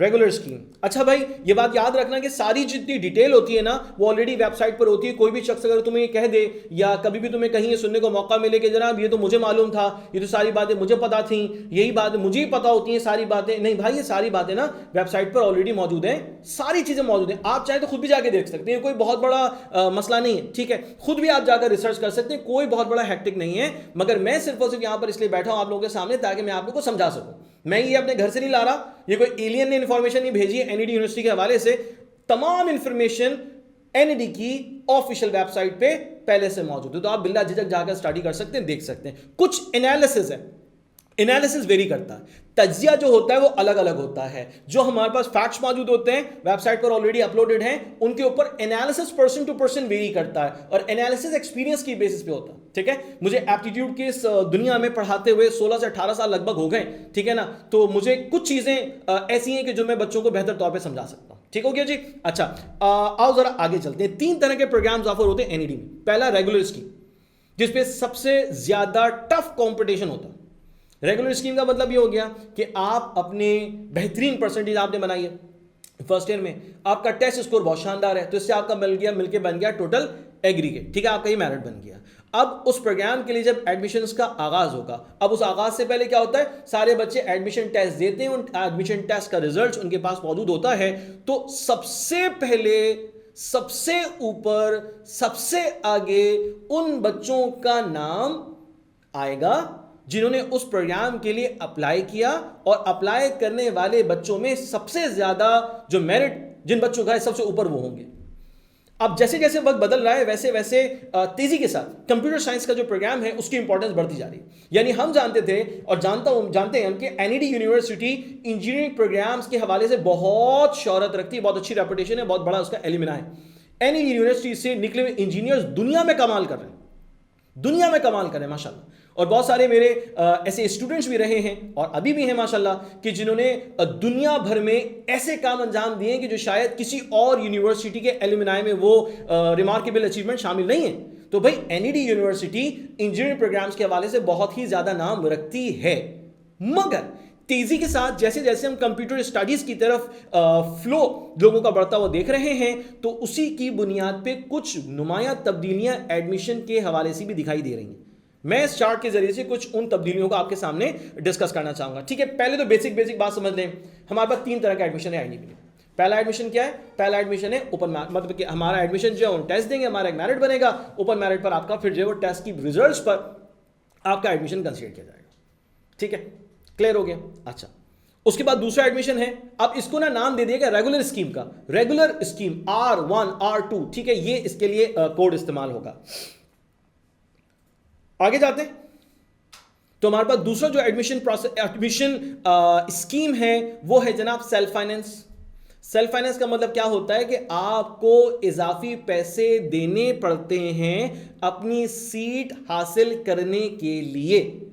इन जनरल अगर मैं आपको बताऊं कि अगर रेगुलर स्कीम के ऊपर अगर कोई प्रोग्राम 79 पे क्लोज हुआ है तो उसी प्रोग्राम की सीट्स जो है वो आपके पास सेल्फ फाइनेंस पर जो मौजूद होती हैं उस पे वो प्रोग्राम क्लोज 79 पे नहीं हो रहा, वो 77 पे हो रहा, वो 77 पे। तो मेरी परसेंटेज 79 तो नहीं थी, तो मैं तो उसमें फॉलो ही नहीं कर सकता था। मेरी परसेंटेज 78 थी, तो मैं 77 पे अगर क्लोजिंग हो रही है तो मेरा 78 है, ठीक है, तो मैं एडमिशन जरूर उसमें हासिल कर सकता हूं। अब सेल्फ फाइनेंस में होता है कि आपको इजाफी 8 लाख रुपए पे करने होते हैं। लास्ट ईयर की फीस की बात करें तो 42 से 46 हजार रुपए का वो सेमेस्टर की फी गई है, ट्यूशन फी गई है, एनईडी ने चार्ज की है, ठीक है। और उससे पहले अगर 2023 की बात कर लें तो उसमें 30 हजार रुपए आपकी ट्यूशन फीस थी, जो कि फिर इस साल में बढ़कर 42 से 46 पर पहुंच गई। और इस साल में इम्कान इस बात का है कि वो फीस जो है वो 50 से 55 हजार रुपए पर चली जाएगी, इस बात का इम्कान है। प्रोस्पेक्टस 2025 का जब आएगा तो जरूर बात वेरीफाई हो जाएगी। मगर मैं कह रहा हूं कि जिस तरीके से इजाफा हो रहा है उससे इम्कान है, अंदाजा लगाया जा सकता है कि एनईडी की जो एडमिशन फी है, जो ट्यूशन फी है, सेमेस्टर की फी है, वो आपकी 55,000 तक लगभग मौजूद होगी। ये तो वो है कि जो नॉर्मल फी है, ठीक है। अब अगर कोई बच्चा सेल्फ फाइनेंस की सीट के बेसिस पे एडमिशन हासिल करता है तो उसको इजाफी 8 लाख रुपए देने होंगे, और 8 लाख का फिगर जो है वो 2024 का 2025 के हवाले से अभी तक प्रोस्पेक्टस नहीं है, कोई मालूमात नहीं है, मगर यही है कि जनाब 8 लाख रुपए तो मिनिमम होंगे, बढ़ सकते हैं, कम नहीं हो सकते। ये तो दूसरा जो है ना वो एडमिशन स्कीम हो गई। तीसरी एडमिशन स्कीम क्या होती है? स्पॉन्सर सीट पे क्या होता है? वो 8 लाख रुपए नहीं होते, 10 लाख रुपए होते हैं। तो वो जो परसेंटेज का गिरना है वो कैसे होता है कि जनाब अब जो स्पॉन्सर की सीट होगी उस पर जो परसेंटेज है, वो जो क्लोजिंग होगी उस प्रोग्राम की, एक्चुअली इस प्रोग्राम की जो क्लोजिंग होगी वो फिर हरगिज भी जो है ना वो 77 पे नहीं हो रही, वो क्लोजिंग जो अराउंड 75-74 पे उसकी क्लोजिंग हो रही। तो अगर मेरी परसेंटेज 76 थी तो मैं 77 की क्लोजिंग पर एग्जिस्ट नहीं कर रहा था, तो मैं स्पॉन्सर की सीट पर जाता हूं जिसके लिए मुझे इजाफी 10 लाख रुपए देने होंगे, 10 लाख रुपए देने होंगे, तब मेरे लिए स्पॉन्सर की सीट को कंसीडर किया जा सकेगा। अब एक सवाल आ रहा है जहन में आप सबके यकीनन कि सर वो इतनी बड़ी अमाउंट जो है हमें कब पे करनी है? इतनी बड़ी अमाउंट है, पे कब करेंगे? तो भाई उस वक्त पे करेंगे जब आप अपना एडमिशन फॉर्म जो है टेस्ट के लिए जो फॉर्म की रजिस्ट्रेशन है आप वो करवा रहे हैं, तो उसका चालान जो बनेगा वो इस अमाउंट से बनेगा। यानी कि आप एनईडी यूनिवर्सिटी के राउंड 1 के लिए अपनी टेस्ट की रजिस्ट्रेशन करवा रहे हैं तो उस वक्त आपको पे करना होंगे। स्पॉन्सर की सीट पर आप जाना चाहते हैं तो 10 लाख रुपए आपको इजाफी पे करना होंगे। अगर आप सेल्फ फाइनेंस की सीट पर जाना चाहते हैं तो आपको 8 लाख रुपए पे करने होंगे। अब यहां पर एक टेक्निकल बात समझ लीजिएगा, मैंने तीनों कैटेगरीज पे अप्लाई किया हुआ है, ठीक है। रेगुलर स्कीम पे भी अप्लाई किया है, सेल्फ फाइनेंस पे भी अप्लाई किया है, और स्पॉन्सर पे भी अप्लाई किया है, स्पॉन्सर पे भी अप्लाई किया है। तो मुझे जो अपना चालान बनवाना होगा वो 10 लाख रुपए इजाफी पेमेंट वाला बनवाना होगा। इससे क्या होगा कि मेरे लिए सेल्फ फाइनेंस का गेटवे भी ओपन रहेगा और उसके बाद रेगुलर स्कीम का गेटवे भी मेरे लिए ओपन रहेगा। जैसे कि मैंने तीनों कैटेगरीज पे अप्लाई किया हुआ, तीनों कैटेगरीज पे अप्लाई किया। अब एक बच्चा है जिसने जो है वो सिर्फ और सिर्फ सेल्फ फाइनेंस पे अप्लाई किया हुआ, तो ऐसी बात है सिर्फ उसके लिए सेल्फ फाइनेंस को कंसीडर किया जाएगा और सेल्फ फाइनेंस की बेस पे उसको 8 लाख रुपए इजाफी अपने देने होंगे। It's very clear. सर एक बच्चा है जो कि सिर्फ चाहता है कि नहीं मैं सेल्फ फाइनेंस पे जो है ना वो अभी एडमिशन के लिए मैं प्रोसेस नहीं करता, मैं ओपन मेरिट के लिए जो रियल या रेगुलर स्कीम है उसके ऊपर मैं एडमिशन के लिए अप्लाई करता हूं, तो भाई आप कर लें। मगर फिर आप ये शिकायत नहीं कर सकते कि भाई मेरी रेगुलर स्कीम में मुझे तो सीट नहीं मिली और बाकी जो है वो मैंने स्पॉन्सर में और जो है ना वो सेल्फ फाइनेंस में अप्लाई नहीं किया था, तो एनईडी में तो मुझे एडमिशन ही नहीं मिल रहा है मेरे प्रोग्राम के ऊपर, मेरा जो डिजायर्ड प्रोग्राम उसमें एडमिशन ही नहीं मिल रहा। तो भाई आपने तो खुद ही फैसला किया है ना। यानी आपको 8 लाख रुपए या 10 लाख रुपए आपको इसलिए आप दे रहे होते हैं कि आपको पता है कि आपकी परसेंटेज कम है, तो उस कम परसेंटेज पे भी आपको उस प्रोग्राम में एडमिशन हासिल करने का चांस रहे तो आप कर सकते हैं, क्यों नहीं कर सकते? ठीक है, इट शुड बी क्लियर ना। ये ना हो कि आप ये सोचने बैठ जाए मेरी प्रोग्राम इस वीडियो को देखने के बाद कि यार मैं 8 लाख 10 लाख रुपए जमा कर लेता हूं, एनईडी में तो मेरा एडमिशन पक्का। ओ भाई नहीं, ऐसा कोई नहीं है। आप अगर सेल्फ पे भी अप्लाई करते हैं, स्पॉन्सर पे भी अप्लाई करते हैं, तो आपको टेस्ट देना पड़ेगा। 50% एडमिशन टेस्ट में स्कोर कम से कम करना पड़ेगा, नहीं करेंगे आप फेल हैं। फिर आप 10 लाख रुपए क्या 10 करोड़ रुपए लेकर भी खड़े हो जाए तो आपको एनईडी एडमिशन नहीं दे रही है। तो ये बात याद रखिए, टेस्ट सबको देना है, टेस्ट का स्कोर शानदार सबको बनाना है। बस ये एक एज मिल जाती है स्पॉन्सर वालों को कि जनाब 1% 2% जो है ना वो रेगुलर प्रोग्राम से कम परसेंटेज पे भी उनकी क्लोजिंग प्रोग्राम की हो रही होती है तो एडमिशन मिल जाता है। फिर अगर वो बच्चे हैं कि जनाब जो है ना वो स्पॉन्सर वाली सीट पे तो 1 से 2% का फर्क वहां आ जाता है, तो वो एक एज मिल जाती है। तो पैसे आपके पास हैं और आप चाहते हैं कि आपका एडमिशन एनईडी में जरूर हो, तो भाई आपने फिर भी टेस्ट स्कोर अच्छा बनाना है। टेस्ट स्कोर कैसे अच्छा बनाए? सवाल आ गया दिमाग में। भाई टेस्ट स्कोर अच्छा बनाएंगे टेस्ट की प्रिपरेशन करके। छाजो के प्लेटफॉर्म से जब आप प्रिपरेशन करते हो तो यहां पे एक वाइड प्रैक्टिस जोन है माशाल्लाह। इस प्रैक्टिस जोन में आपके पास बहुत सारे क्वेश्चंस हैं, चैप्टर टेस्ट बने हुए हैं, मॉक बने हुए हैं, फुल लाइन पेपर्स हैं, एनईडी के पास पेपर्स हैं। और माशाल्लाह से मैं 2024 के रिजल्ट पर जब बात करता हूं तो हाईएस्ट स्कोर है माशाल्लाह 97, हाईएस्ट स्कोर है माशाल्लाह यहां पर 97। तो भाई एनईडी में 97 मार्क्स 100 में से लेकर आने वाले बच्चे यहां से हैं, तो आपको तो फिक्र ही नहीं करनी चाहिए। छाजा एक अप्रूव्ड, सर्टिफाइड, ऑथेंटिक और रिलायबल सोर्स है जिससे आप अपनी प्रिपरेशन करके अपने एनईडी के टेस्ट के स्कोर को बहुत अच्छे तरीके से बूस्ट कर सकते हैं। टेंशन नहीं है। क्यों है ऐसा, मैं आपको अभी जरा डिटेल से बता दूं कि छाजा एप्लीकेशन बच्चों के लिए एक आइडियल एप्लीकेशन क्यों है। मैं आपको समझाता हूं। देखिए छाजा एप्लीकेशन ना सिर्फ और सिर्फ एक एप्लीकेशन नहीं है, बल्कि आपकी एक बॉन्डिंग है, एक ब्रिज है, एक कनेक्शन है कराची की एक्सपर्ट टीचर्स की टीम से। छाजा एप्लीकेशन पे चाहे वो प्रैक्टिस जोन हो या रिकॉर्डेड लेक्चर्स हो, उन दोनों ही डिविजन्स में, उन दोनों ही जगह पर जो तमाम तर मटेरियल डिजाइन किया गया है वो मल्टीपल टीचर्स अपने सब्जेक्ट्स के एक्सपर्ट हैं। 16 साल, 18 साल, 20 साल, 22 साल का उनका वो सब्जेक्ट पढ़ाने का तजुर्बा है। हम देखते हैं कि जनाब यूट्यूब पे बहुत से लोग हैं जिनकी उम्र मुश्किल से 20 से 22 साल होगी, 26 साल होगी बहुत से बहुत, वो बहुत सारी बातें कर जाते हैं, ठीक है, मगर यार छाजा एप्लीकेशन पे जिन्होंने कंटेंट बनाया है उनका तजुर्बा 26 साल का है, इतने जबरदस्त और माशाल्लाह से वेल नोन है, कोई ऐसी बात नहीं। तो इन शॉर्ट मटेरियल रिलायबल है, ऑथेंटिक है, यूजफुल है और इससे माशाल्लाह से रिजल्ट्स आ रहे हैं बच्चों। तो भाई छाजा पर मुख्तसरन मैं आपसे बस बात करूं तो आप ना अपने कंटेंट को बहुत अच्छे से तैयार कर सकते हैं और अपना ज़बरदस्त स्कोर बना सकते हैं, ठीक है जी। उसमें प्रैक्टिस जोन में चैप्टर, हर एक चैप्टर के मल्टीपल टेस्ट हैं, हर एक टेस्ट में मल्टीपल एमसीक्यूज मौजूद हैं, फिर सबसे बड़ा तो उसका वीडियो सोल्यूशन है। मुझे तो जरूरत ही नहीं ना, टेंशन ही नहीं है पूछने की किसी से, मुझे यूट्यूब पे सर्च करने की टेंशन नहीं है, मैंने एमसीक्यूज किया, अटेम्प्ट किया, गलती हो गई, वीडियो सोल्यूशन देखा, समझ में आ गया, मसला ही नहीं है। ज्यादा मसला हो 100 एमसीक्यूज सॉल्व किए, तो 2 एमसीक्यूज उसमें समझ में नहीं आ रहा तो वीडियो सोल्यूशन देखकर मैंने फौरन से जो हमारा प्रीमियम ग्रुप है उस पर क्वेश्चन ऐड कर लिया, टीचर ने आपको जवाब दिया, मसला हल हो गया उसी वक्त। तो ये एक चीज मैं समझता हूं कि ना आपके लिए बड़ी फ्रूटफुल साबित हो सकती है। फिर छाजा के प्लेटफॉर्म से लाइव क्लासेस भी हो रही होती हैं, लाइव ऑनलाइन क्लासेस भी होती हैं, आप बैठें अपने सेशंस को अटेंड करें, अपने प्रोग्राम्स को बेस्ट स्टडी कर लें, फायदा हासिल करें भाई, और क्या, ठीक है ना जी। तो अच्छी तैयारी आप कर सकते हैं, ऐसा मसला नहीं है। अब जरा मैं आ जाऊं, जरा 3 तरह के एडमिशन पर मैंने बात कर लिए, रेगुलर स्कीम पर बात कर लिए, स्पॉन्सर पे बात कर लिए, सेल्फ फाइनेंस में मैंने बात कर लिए, ठीक है। अब देखिए होता क्या है, हम अपने एडमिशन को हर हाल में सिक्योर करना चाहते हैं, यानी हम चाहते हैं कि हमारा एडमिशन कहीं नहीं जाए, एनईडी में फला फला प्रोग्राम में मेरा एडमिशन हर हाल में हो। तो उसके लिए टेस्ट स्कोर इंप्रूव करना रेगुलर स्कीम वाले के लिए भी जरूरी है, स्पॉन्सर वाले के भी जरूरी है, सेल्फ फाइनेंस के लिए भी जरूरी है।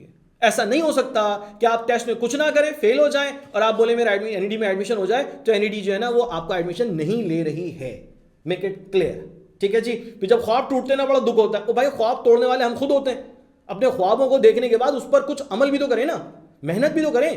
तो फिर मेहनत करने के लिए रास्ता मैंने आपको बता दिया, बाकी आपकी मर्जी है। चलो जी आगे चलते हैं। रेगुलर स्कीम में मेरे पास क्या कुछ मौजूद है, जरा ना मैं इस पर तुम्हारी तवज्जो दिला रहा हूं। यहां पर क्या होता है, ये सारे के सारे प्रोग्राम्स हैं, ठीक है, ये सारे प्रोग्राम्स लिखे हुए यहां पर, सारे प्रोग्राम्स के नेम्स हैं, इनके कोड्स बना दिए गए, ठीक हो गया। उसके बाद फिर मैं देखता हूं तो मेरे पास टोटल सीट्स है। टोटल सीट्स किस एतबार से हैं सर, यहां इस एतबार से मेरे पास टोटल सीट्स हाईलाइट हो रही हैं। ये देखिए जरा, HSC pre engineering computer science from intermediate board Karachi, Karachi board की 1415 सीट्स हैं। कौन कौन से ग्रुप प्रोग्राम्स में, प्री इंजीनियरिंग और कंप्यूटर साइंस, प्री इंजीनियरिंग और कंप्यूटर साइंस सबसे ज्यादा सीट्स हैं 1415। अभी मैं इस पर एक और बहुत इंपॉर्टेंट बात करने लगा हूं, मैं कह रहा हूं कहीं नहीं जाना, इस बात को गौर से सुन लेना प्लीज। 1415 सीट्स हैं 2024 में। 2024 में जो मेरे पास टोटल सीट्स आ रही हैं वो आ रही 1415। अगर मैं 2023 पर चला जाऊं तो 2023 में मेरे पास ये जो सीट्स हैं, टोटल सीट्स हैं, वो ये नहीं है। टोटल सीट्स मेरे पास वेरी कर रही हैं, मैं आपको बड़ा क्लियरली बता रहा हूं, कैटेगोरिकली मैं हाईलाइट आपको कर देता हूं। टोटल सीट्स हमारे पास 2023 में डिफरेंट है, 2024 में डिफरेंट है। 2023 में जो टोटल सीट्स हैं कराची बोर्ड के बच्चों के लिए, प्री इंजीनियरिंग और कंप्यूटर साइंस वाले बच्चों के लिए, वो हैं 1400, यानी कि 1497। यहां पर जो सीट्स आ रही हैं 1497, जरा गौर करो।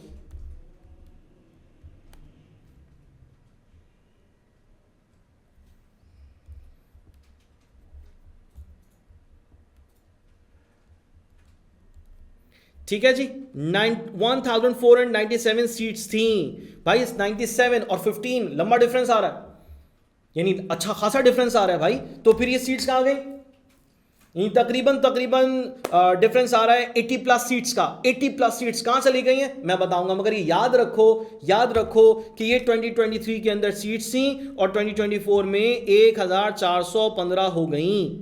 ऐसा नहीं कि total number of seats change हो गई, ऐसा नहीं है, उसमें तब्दीली नहीं आई है, टोटल सीट्स में तब्दीली नहीं आई है, मगर सीट डिवीजन में, सीट डिस्ट्रीब्यूशन में फर्क आ गया है। यहां 14,497 थी, उधर आके जो ना 1,415 सीट्स रह गई हैं, कम हो गई हैं, कम हो गई हैं। आओ जरा समझो सर, पहले तो हमें ये समझ में आ गया कि बोर्ड के एतबार से सीट्स डिफरेंट हैं। कराची बोर्ड में प्री इंजीनियरिंग वाला बच्चा भी है, कंप्यूटर साइंस वाला बच्चा भी है, ठीक है ना। इधर आ जाओ तो प्री मेडिकल वाला बच्चा भी है, नीचे आ जाओ तो यहाँ पे कॉमर्स वाला बच्चा भी है, आर्ट्स वाला बच्चा भी है, ठीक है जनाब, DAE वाला बच्चा भी है, डिफरेंटली एबल्ड पर्सन, डिसेबल के लिए भी है, और इस तरह से रिलीजियस माइनॉरिटीज के लिए भी। एक बच्चे ने मुझसे सवाल किया था, सर रिलीजियस माइनॉरिटीज के लिए कोई सीट्स हैं? तो भाई बिल्कुल हैं।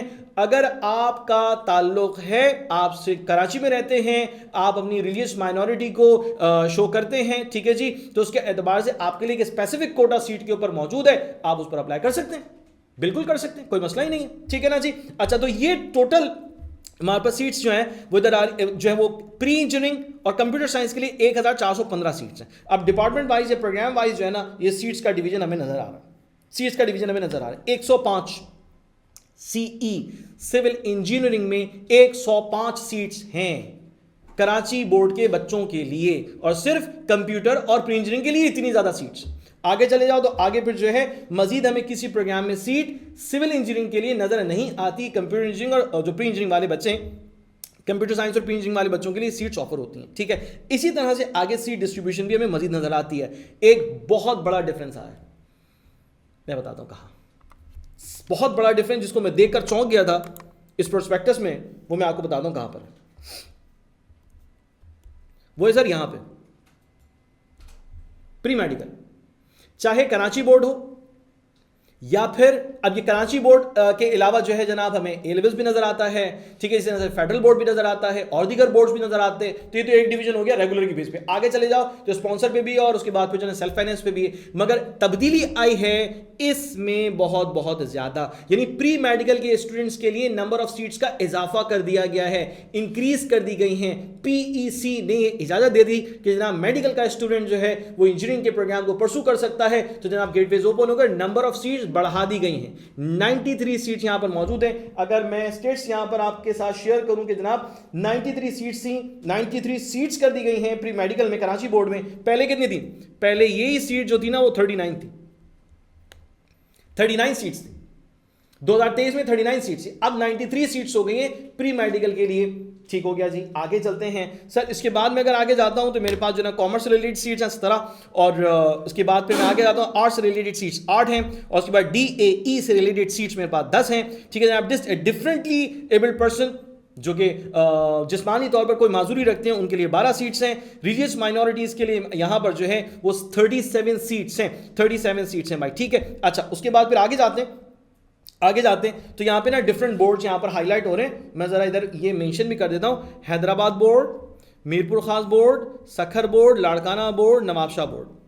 तो ये सिंध के डिफरेंट बोर्ड्स के लिए भी यहाँ पर सीट्स मौजूद होती हैं। अच्छा भाई, मैं आगे चला जाता हूँ, आगे जाता हूँ, आगे जा रहा हूँ तो मुझे क्या नजर आ रहा है सर, यहाँ पर मौजूद है यस फेडरल बोर्ड, ठीक है सर, आगा खान बोर्ड, ठीक है सर, आगा खान बोर्ड में प्री इंजीनियरिंग अलग है, कॉमर्स आर्ट्स अलग है, प्री मेडिकल के लिए अलग है। तो जनाब यहां पर ये आगा खान बोर्ड के लिए भी सीट्स मौजूद हैं। मुझे आगे जाना होगा, आगे जब मैं जाता हूं तो मेरे पास ए लेवल्स के भी कुछ यहां पर डिवीजन आ रही हैं। अब ये देखो ए लेवल्स के लिए कितनी सीट्स हैं, 120 सीट्स हैं ए लेवल्स के लिए प्री इंजीनियरिंग कंप्यूटर प्रोग्राम जिन्होंने फॉलो किया हो, जिनके मेजर सब्जेक्ट साइंस के सब्जेक्ट रहे हैं, तो उनके लिए सीट्स मौजूद है 120 ए लेवल्स के लिए, ठीक है जी। अच्छा, जिनका बैकग्राउंड प्री मेडिकल, अच्छा जनाब 12 ग्रेड स्टडीज है, ठीक है जनाब, उनके लिए 21 सीट्स हैं। ए लेवल प्री मेडिकल 30 सीट्स हैं, ए लेवल कॉमर्स 4 सीट्स हैं, ए लेवल आर्ट्स जो है वो 2 सीट्स हैं। तो ये सीट का डिवीजन ए लेवल्स के बेसिस पे। आगे चले जाइए सर, ज़ियाउद्दीन बोर्ड मौजूद है, ज़ियाउद्दीन बोर्ड की अदर देन सॉरी यहाँ पर लिखा है SSC pre engineering pre medical computer science arts from boards other than, in boards के अलावा किसी और बोर्ड से की है, तो फिर यहां पर उनके लिए भी 11 सीट्स मौजूद हैं। अच्छा जनाब, रूरल एरियाज और द सिटी डिवीजन कराची, ठीक है जी, 6 सीट्स हैं। अच्छा, real son and daughter of NED university teachers, okay 35 seats हैं। वो बच्चे जो कि NED यूनिवर्सिटी के टीचर्स के हैं, वो स्टडी करना चाहते हैं NED में, तो NED उनको फेवर करती है जनाब, उनके लिए स्पेसिफिक सीट्स हैं।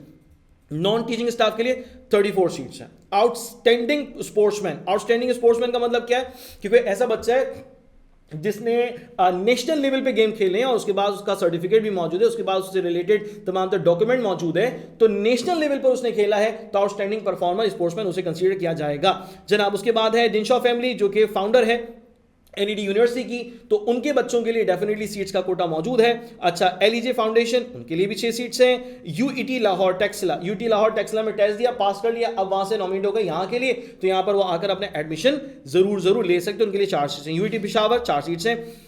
Nominees for government of Balochistan, Balochistan की गवर्नमेंट कुछ स्टूडेंट्स को रेफर करती है, तो जनाब उनके लिए एडमिशन बिल्कुल 4 सीट मौजूद है। Nominees of Phata, nominees of Azad Kashmir, nominees of government of Gilgit Baltistan. Gilgit Baltistan की 13 सीट्स का इजाफा यहां पर हमें नजर आ रहा है अलहदा से, अलग से। इससे पहले जब मैंने देखा तो वहां पर प्रोस्पेक्टस में गिलगित बल्तिस्तान का जिक्र नहीं था, बाकी तमाम तर रीजन का जिक्र मौजूद था। तो भाई अच्छी बात है कि पाकिस्तान भर के बच्चे जो हैं वो एनईडी यूनिवर्सिटी में अपने एडमिशन के लिए डिफरेंट प्रोग्राम्स के लिए फॉलो कर सकते हैं, परसू कर सकते हैं, यहां पर भी अपना एडमिशन सिक्योर कर सकते हैं। तो भाई ये वो स्कीम है जो रेगुलर स्कीम है।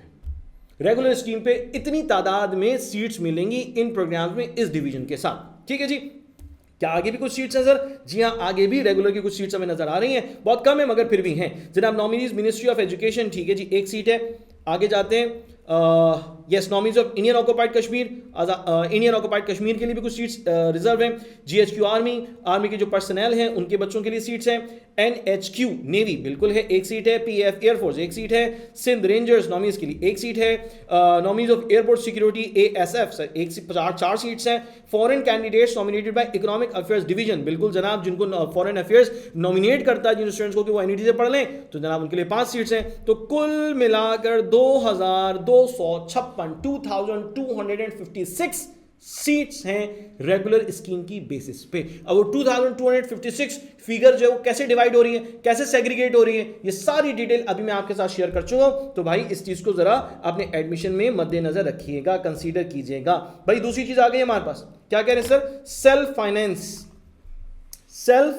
फाइनेंस। ये पढ़ने के बाद थोड़ा ना समझ में आ रहा होगा। सेल्फ फाइनेंस, आपने पैसे देने हैं अपनी सीट के लिए, जो खर्चा गवर्नमेंट उठाती है रेगुलर स्कीम में वो खर्चा अब आप खुद उठा लीजिए, ये है सेल्फ फाइनेंस।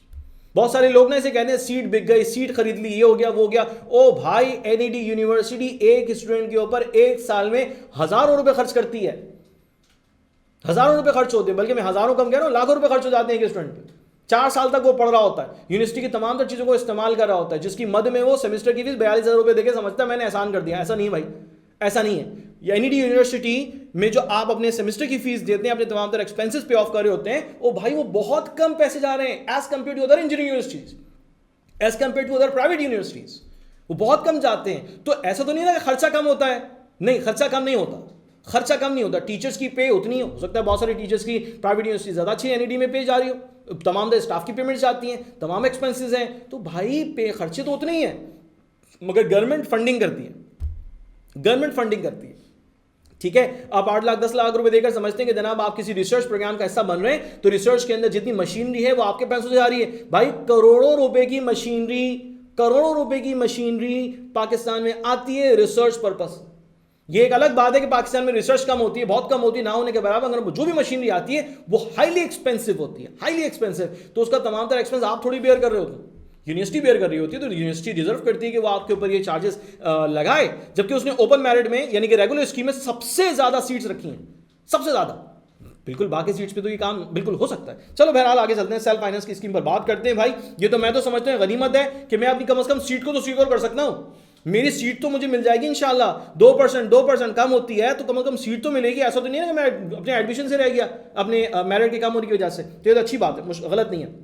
अच्छा भाई यहाँ पे जरा मैं आपको शॉर्ट करके बता दूं, 178 सीट्स हैं टोटल, ठीक है जी। कराची बोर्ड प्री इंजीनियरिंग और कंप्यूटर साइंस वाली ग्रुप्स के लिए, प्री मेडिकल के लिए 37 है। तो जनाब ये दो ग्रुप्स हमें नजर आ रहे हैं। उसके बाद फिर हैदराबाद, मीरपुर खास, सक्खर, लाड़काना, नवाबशाह, इनके लिए भी सेल्फ फाइनेंस की सीट्स यहाँ पर आपको नजर आ रही हैं, मौजूद हैं, ठीक है भाई। अच्छा उसके अलावा मजीद प्रोग्राम्स में भी सीट्स का डिस्ट्रीब्यूशन है। जरा बड़े फिगर को मैं देख लेता हूँ, 77 क्या है वो कह रहे हैं जनाब। A level pre engineering and pre medical, pre medical या प्री इंजीनियरिंग का बैकग्राउंड ए लेवल के स्टूडेंट का है, तो मैं उसके लिए 77 सीट्स हैं सेल्फ फाइनेंस पे, सीट्स मौजूद हैं। ये कोई ना कहे कि सीट्स नहीं है, सीट्स तो मौजूद हैं भाई, ठीक है जी। अच्छा आगे चले जाते हैं। आगे चले जाते हैं, कुछ और फिगर पर जाकर बात करते हैं। तो जनाब आगे आ रहा है SF11 स्पॉन्सर्ड सीट्स, जी स्पॉन्सर्ड सीट्स, जिसके आपको देने हैं इजाफी 10 लाख रुपए, वो भी यहां नजर आ रही हैं 164 यानी कि 164। सर CS में 20 सीटें, ठीक है जनाब। इलेक्ट्रिकल इंजीनियरिंग में 15 सीटें, ठीक है जनाब। उसके बाद CE में आपको 17 सीट नजर आ रही हैं, ठीक है जनाब। CT, ये CT क्या है भाई, अभी मैं पूरी फिल्म आपके सामने खोल के रखता हूं, टेंशन नहीं लो। CT क्या है, CT की 82 सीट्स यहां पर आपको जो है वो स्पॉन्सर्ड सीट्स की बेस पे नजर आ रही हैं। टोटल मिलाकर हो गई 161, टोटल मिलाकर हो गई, यानी स्पॉन्सर की सीट के साथ दीगर सीट में ऐड कर दूं तो 161 सीट्स हो रही हैं। अब जरा मेरी बात को समझो, मैं क्या कहने जा रहा हूं भाई। देखें CT कंप्यूटर साइंस क्या था, अगर मैं 2023 में चले जाऊं तो 2023 में artificial intelligence, cyber security, gaming and animation और डेटा एनालिसिस, ये चारों चीजें, ये चारों प्रोग्राम अलग अलग थे। हर एक प्रोग्राम में 25-25 सीट्स बच्चे को ऑफर हो जाती थी। 25-25 सीट्स यानी कुल मिलाकर 100 सीट्स हो गई। और उसके बाद कंप्यूटर साइंस में मजीद सीट्स होती थी, तो अराउंड 160 प्लस सीट जो है ना वो बन जाती थी अप्रॉक्स। अब क्या हो गया कि अब जो है इस साल में क्या हो गया कि आपकी जो CT है यानी कि कंप्यूटर साइंस है, उसी में मर्ज हो गए। AI उसी में चला गया, साइबर सिक्योरिटी उसी में चला गया, डेटा एनालिसिस उसी में चला गया, ठीक है ना, गेमिंग एंड एनिमेशन उसी में चला गया। चारों उसी के अंदर जम हो गए जाके। अब क्या है, इन सीट्स के ऊपर बच्चे एडमिशन सिक्योर करते हैं, पहले साल की वो अपनी स्टडी मुकम्मल करते हैं, उनके CGPA पर बेस करेगा कि उनको किस प्रोग्राम में यूनिवर्सिटी भेजती है। वो AI में भेजती है, वो साइबर सिक्योरिटी में भेजती है, या वो डेटा एनालिसिस में भेजती है, किस प्रोग्राम में भेजती है भाई, ये उस वक्त फैसला होगा, ये उस वक्त फैसला होगा। तो भाई पहला 2024 में हुआ है कि CT में एडमिशन हुआ है, कंप्यूटर साइंस में एडमिशन हुआ है, AI, डेटा एनालिसिस, ठीक है ना, डेटा साइंस जिसे कहते हैं, या गेमिंग एंड एनिमेशन में डायरेक्टली इन प्रोग्राम में डायरेक्टली एडमिशन नहीं हुआ। 2023 में डायरेक्टली इनमें भी एडमिशन हो रहा था, ठीक है। तो कंपटीशन हो रहा है टफ, भारी कंपटीशन हो रहा है, ये याद रखिएगा। मैं आपको जरा थोड़ा सा पीछे लेके चलता हूं, सेल्फ फाइनेंस के बजाय मैं आपको लेके चलता हूं रेगुलर स्कीम में। रेगुलर स्कीम में जरा एक चीज मैं आपके साथ बस चाहता हूं कि जरा वो क्लियर हो जाए। हाँ जी,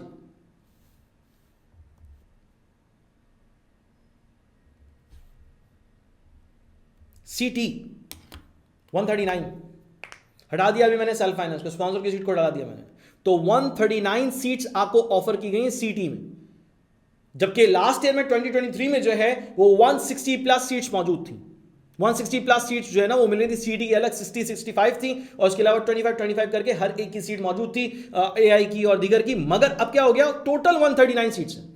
तो मैं आपको क्लियर कह दूं कि भाई जब आप कराची में रहने वाले हैं, कराची का डोमिसाइल आपका है, आप कंप्यूटर साइंस पढ़ना चाहते हैं और आपके पास टोटल सीट्स हैं 139, तो इसका मतलब ये हो गया कि तगड़ा मुकाबला है भाई, तगड़ा मुकाबला है, हल्का मुकाबला तो है ही नहीं। तो फिर आपने अपना टेस्ट स्कोर, मैं फिर कह रहा हूं, जानदार बनाना पड़ेगा, वरना आपके ख्वाब ना सिर्फ ख्वाब रह जाएंगे, ख्वाब रह जाएंगे सिर्फ, ठीक है भाई। ये बता रहा ना, अपनी बात जहन में बिठा लीजिए। आगे चलते भाई, यहां पर आ गई थी 139 सीट्स। अच्छा जनाब स्पॉन्सर की सीट्स अगर मैं देख रहा हूं तो 82 सीट्स यहां पर ऐड हो गई हैं, 82 सीट्स का यहां पर इजाफा हो गया, ठीक है जी।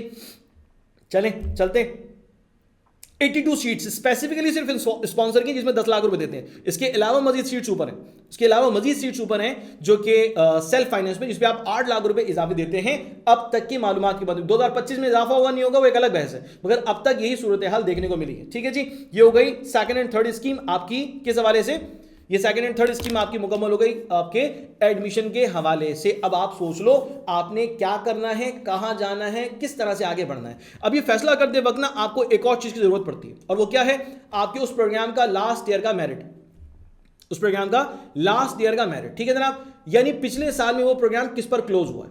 अब इसमें दो बातें, इन बातों को आप, मैं फिर कह रहा हूं प्लीज गौर से सुनिएगा, मैं बड़ी मेहनत के साथ ही आपसे बातें कर रहा हूं, ये बातें बगैर मेहनत के तो हो ही नहीं सकती, प्लीज इसको समझिएगा, यह आपके मुस्तकबिल का सवाल है, इसलिए मैं बातें बैठ के यहां पर कर रहा हूं। देखिए जब आप एडमिशन प्रोसेस का हिस्सा बनते हैं तो आपके लिए जानना जरूरी है कि आपका फर्स्ट ईयर का रिजल्ट क्या है, वो आपको पता चल गया। आपके लिए जानना जरूरी है कि आपका टेस्ट स्कोर क्या है। यकीनन मेहनत करके टेस्ट दिया, टेस्ट स्कोर मालूम हो गया। अब इन दोनों को मिलाकर हम बनाते हैं अपना एग्रीगेट, अपना एक बनाते हैं मेरिट। फिर उसके बाद हमारे लिए अगली जो चीज जानना जरूरी है वो ये है कि सर लास्ट ईयर में ये प्रोग्राम किस पर क्लोज हुआ था, किस मेरिट पर क्लोज हुआ था, लास्ट एडमिशन इस प्रोग्राम का किस मेरिट पर था, ये जानना जरूरी है। सर क्यों जरूरी है? अब जबकि एडमिशंस खुलेंगे तो यकीनन मेरिट ऊपर जाएगा। ऐसा नहीं हो सकता कि मेरिट नीचे आ जाए। कुछ बच्चे कहते हैं सर मेरिट नीचे आ जाएगा, क्यों आ जाएगा भाई? हर साल हजारों बच्चे जो है ना वो इजाफा होता है टेस्ट कैंडिडेट्स में, टेस्ट जो अप्लाई करते हैं, टेस्ट देते हैं एनईडी में, उनमें इजाफा हो रहा है। कराची के अंदर टेस्ट देने वाले लोग जो कि कराची का डोमिसाइल रखते हैं, कराची की सीट पर एडमिशन लेना चाहते हैं, तो भाई उनकी तादाद तो हर साल बढ़ रही है ना, तो मेरिट तो ऊपर जाएगा, नीचे थोड़ी आ जाएगा, मेरिट ऊपर जाएगा। ठीक है, मैं एक छोटी सी मिसाल दे देता हूं। A1 ग्रेडर्स लास्ट ईयर में 100 थे, इस साल में 140 हो गए, तो कंपटीशन बढ़ गया ना। वो लास्ट ईयर के जो A1 ग्रेडर्स थे उनके जो एवरेज स्कोर था वो तकरीबन टेस्ट में 80 था, अब वो 140 हो गए जिनका टेस्ट स्कोर 80 है। तो भाई कंपटीशन तो मजीद बढ़ गया, मेरिट तो और ऊपर चला जाएगा, चैलेंज तो और बढ़ गया। तो ये चीज याद रखिए कि मेरिट नीचे नहीं आएगा, ऊपर ही जाता है। ठीक है, लास्ट ईयर का क्लोजिंग मेरिट। अब जब हम एनईडी का एडमिशन प्रोसीजर की बात करते हैं तो उसमें मोर देन 1 मेरिट लिस्ट लगती है, अराउंड 6 to 7 मेरिट लिस्ट उसके अंदर लग रही होती है एडमिशन प्रोसेस के हवाले से। तो भाई इस चीज को मद्देनजर रखते हुए मैं आपको बड़े क्लियर वर्ड्स में कह रहा हूं कि आपके पास यहां पर मैंने मेरिट जो है ना वो इस तरतीब से सेट कर दिया, इस तरतीब से मैंने अरेंज कर दिया है जो तरतीब आपको यहां प्रोग्राम्स की नजर आ रही है। नजर आ रही है तरतीब? ये सारे प्रोग्राम्स के नेम्स हैं, ये सारे प्रोग्राम। तो इन्हीं तरतीब से मैंने आपके सामने यहां पर मेरिट हाईलाइट कर दिया। और ये मेरिट जो है क्या है? बच्चे का फर्स्ट ईयर का रिजल्ट, उसके टेस्ट स्कोर का एग्रीगेट देखा गया, उसके बाद उस बच्चे का एडमिशन प्रोग्राम में हुआ और वो आखिरी स्टूडेंट, आखिरी कैंडिडेट था उस प्रोग्राम का, तो ये उसका, ये कराची का है, ये किसी और रीजन का नहीं है भाई, ये कराची का है। ठीक है जी।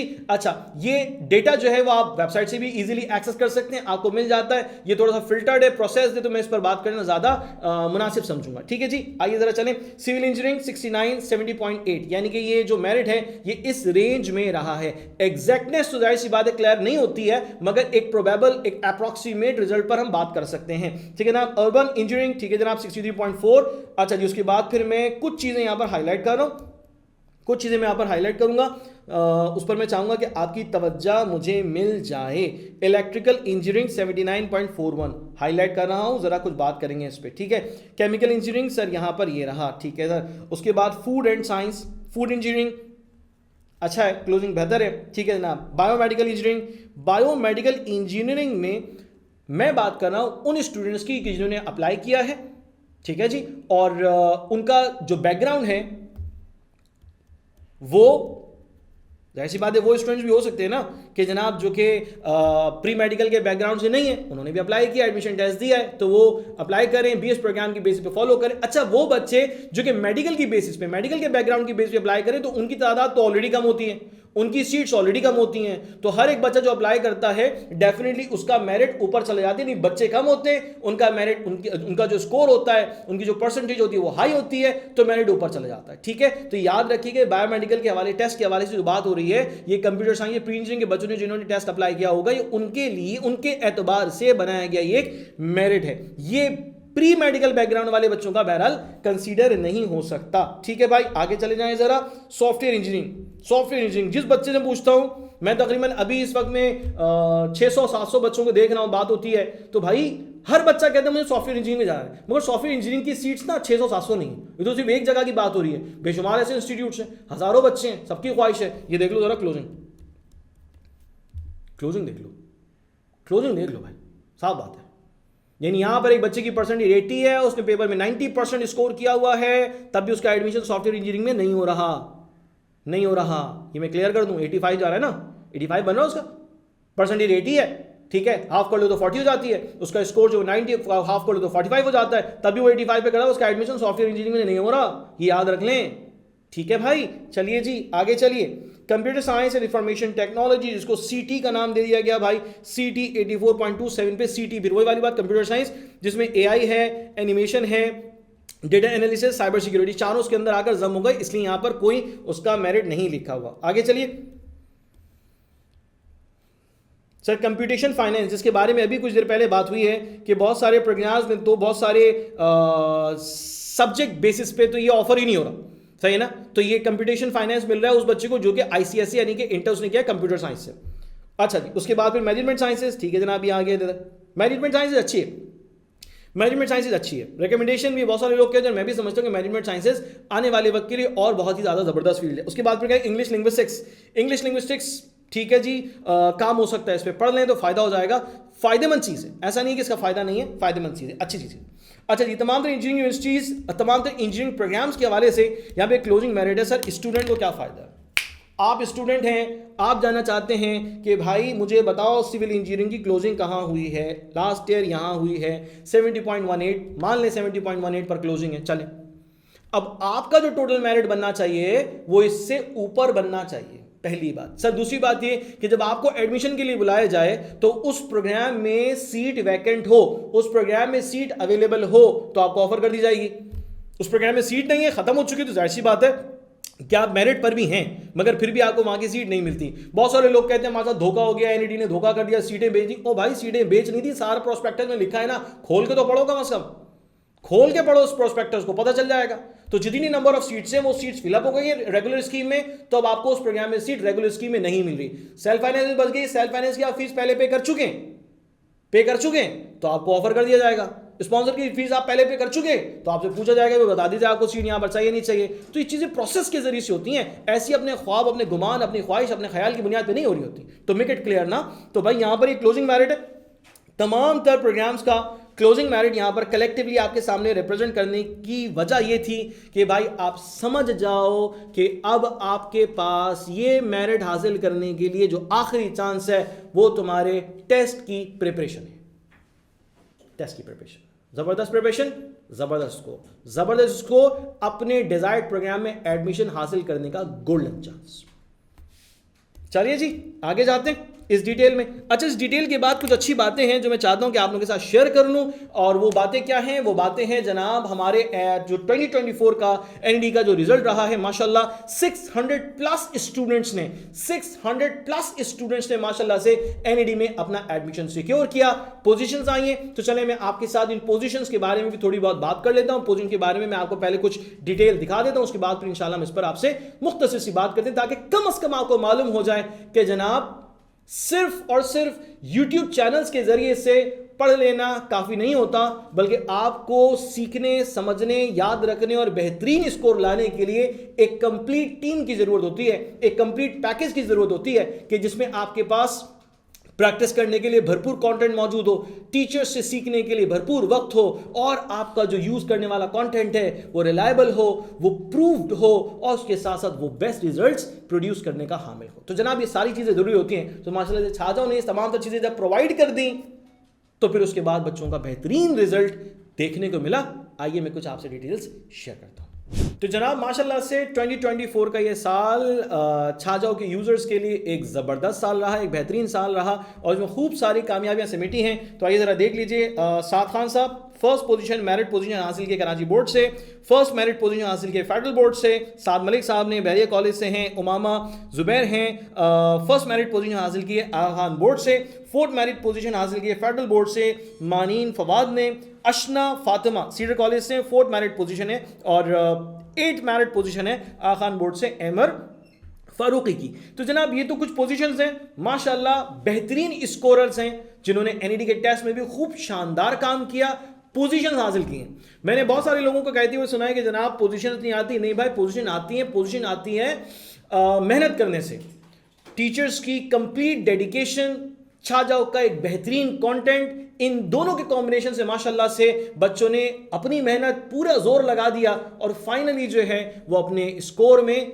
एक जबरदस्त स्टार जो है वो ऐड कर लिया। तो भाई ये सब रिजल्ट्स आपके साथ शो करना इसलिए जरूरी है क्योंकि आपको शायद इन बातों का इल्म है, मगर बहुत सारे बच्चे हैं उनके लिए जानना बहुत जरूरी है कि जिस प्लेटफॉर्म से आपसे बात की जा रही है ये एक रिलायबल, एक रेपुटेबल और एक ऐसा प्लेटफॉर्म है कि जिससे बच्चे माशाल्लाह से जुड़ते हैं तो बिल आखिर कामयाबी जरूर हासिल करते हैं। आगे जाते हैं सर। एक और भी गुड न्यूज हमारे इस ईयर में मौजूद है, तो मैं चाहता हूं आप लोगों से शेयर कर लूं।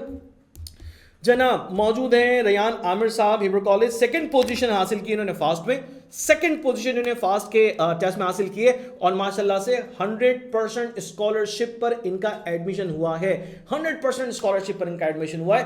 बहुत बड़ी अचीवमेंट है, literally I am so happy कि माशाल्लाह से इतने अच्छे अंदाज से तैयारी हुई है कि हमारे बच्चे जो है माशाल्लाह पोजीशन होल्डर्स में एक अरसे से शुमार होते आ रहे हैं। कुछ और रिजल्ट्स हैं मैं आपके साथ शेयर कर लेता हूं। जनाब नस्ट जी, नर्स के हाई अचीवर्स मेरे पास मौजूद हैं। 2024 में नर्स में माशाल्लाह से बच्चों ने ज़बरदस्त स्कोर किया, बेहतरीन स्कोर किया 2024 में, और माशाल्लाह नेट 1 2025 का हो चुका है, नेट 2 अभी होना बाकी है। तो जनाब अगर आप भी चाहते हैं कि आपका स्कोर इतना शानदार हो कि जिसके ज़रिए से नर्स जैसी यूनिवर्सिटी में आपका एडमिशन सिक्योर हो सके, तो भाई आपको सिंपल रिकमेंडेशन है, छाजो एप्लीकेशन को इस्तेमाल कीजिए और अपनी कामयाबी यकीनी बनाइए।